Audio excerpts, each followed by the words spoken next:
I'm back out at the Wealdon Hall house, incidentally. Now, I've been to the records office for Kent, and I found the inventory from my ancestor who died in 1601. And it's possible, because there are only 19 houses in the history of Kent by a man called W. Ireland in 1820 in this parish, that in 1601 it could have been this particular Wealdon Hall house. He left an inventory which is very interesting.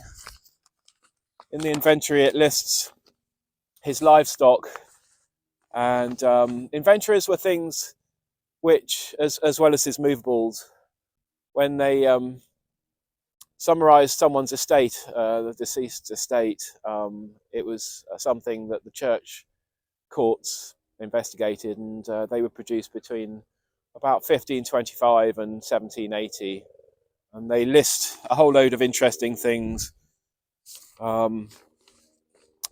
He's a husbandman, so he basically didn't own the property.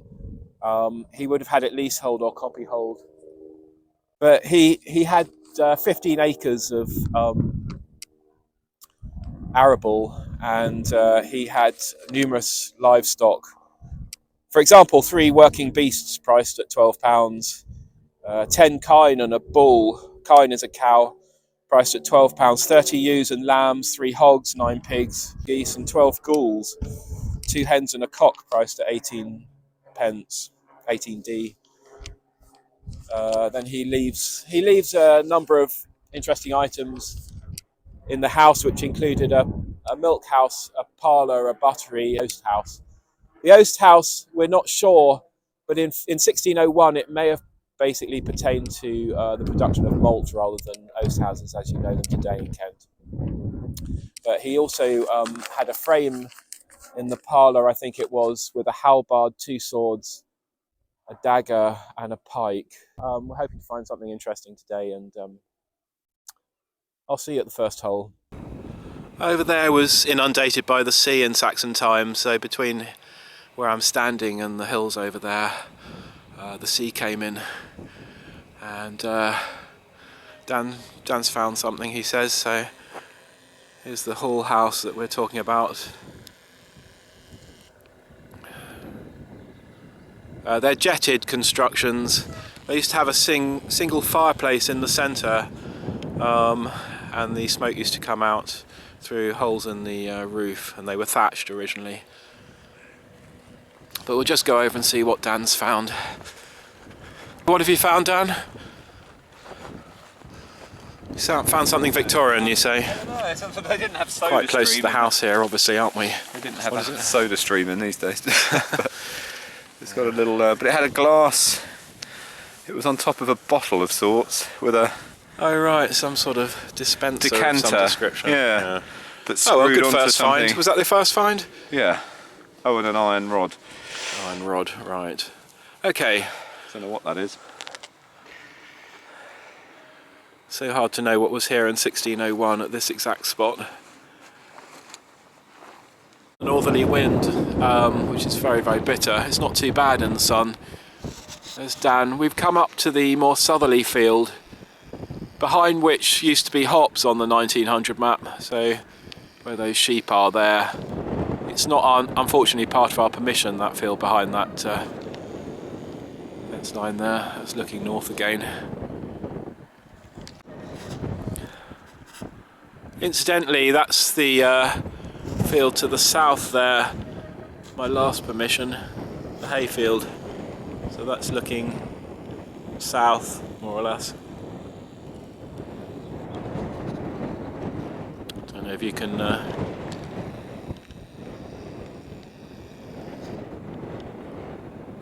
if you recognise it, but that was where basically I found the Henry III cut half from the 1200s 3 weeks ago, I think it was.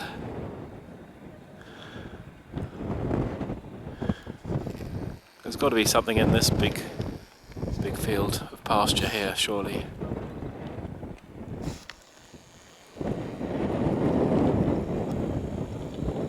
Believe it or not, that circular shaped base and the conical roof with the cowl that swivels in the wind, wasn't in production until about 1820. Before that, oast houses were square-shaped buildings with an upper gallery that was used as the drying floor and the coals down on the ground floor.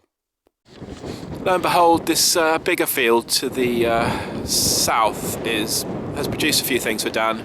He says he's found a watch winder, a buckle and a Victorian penny. Have you got them there, or we'll get them out later, shall we?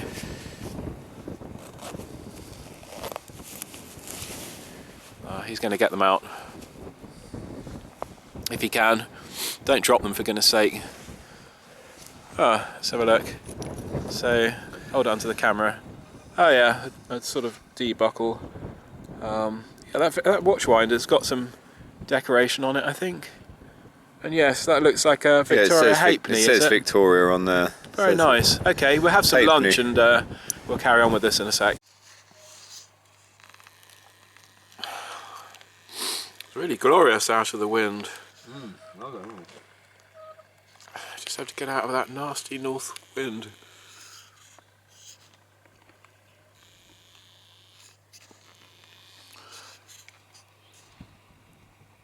Oh, there we are. Can you see him now? Yeah, the sea would have come in right over there, behind that 5-bar gate, if you can see it, in the Saxon time. And see, we're in the lower field. Don't know if you can see that. It's clearly been sculpted to the bank there. We're going into that upper field, which is just below the hayfield that I did 3 weeks ago. Something here. Oh no, that's is it? It's a button, Dan. Is that just the button? The shank's broken off. He thought it was silver, but it may be silver plated. Yeah, I think that's silver plated. I think it's silver plated. Turn it over. It's quite old, possibly. No, with those. Yeah, it looks like a silver plated button to me. Not sure. There you go. Now up there, up that valley, there was a footpath on the 1880 map. And on the 1920 map too, so I don't know if it's still there or not. Sheep having a look at me there. Hello sheep. Hello sheep.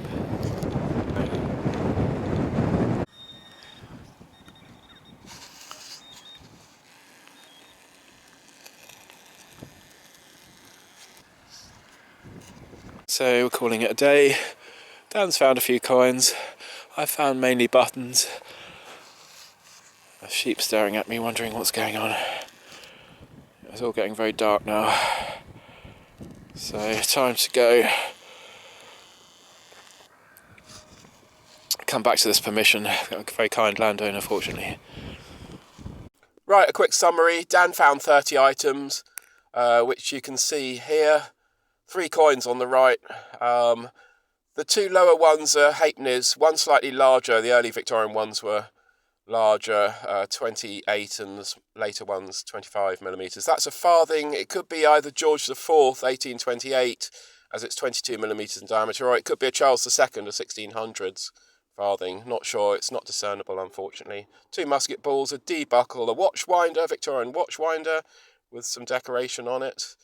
What do you got here? 3 or 4 musket balls. That thing there, it looked like a bullet, but it's too tapered. It doesn't seem to be the case. That's a machine gun bullet from the Second World War, aircraft or anti-aircraft. Bits of iron. That possibly is a palm guard. They basically were produced after 1650 for pushing needles through leather, but I can't see any markings on it to make that any with certainty. I mean, bits of ironwork, other things that you'll see pictured in a moment. And then I found 19 things. Here, I've got 6 or 7 pewter buttons. That's a lead disc shaped. I thought it was a token, but there are no markings on it. 2 bits of a fractured buckle. Another aircraft or anti-aircraft machine gun bullet, 1943 marked on it. And what else have we got? As I say, mainly sort of tomback buttons, pewter, with the shank is broken in most cases, unfortunately. They have a sort of pimple in the middle on the back, tomback buttons. pistol ball, possibly, or lead shot. That was a very lightweight spherical thing. I think it's just a blob of copper metal that's been on a fire or something. That's a piece of scrap. Piece of lead. 303 bullet. And that's it, really. Hope to return there because there's another field that we haven't detected.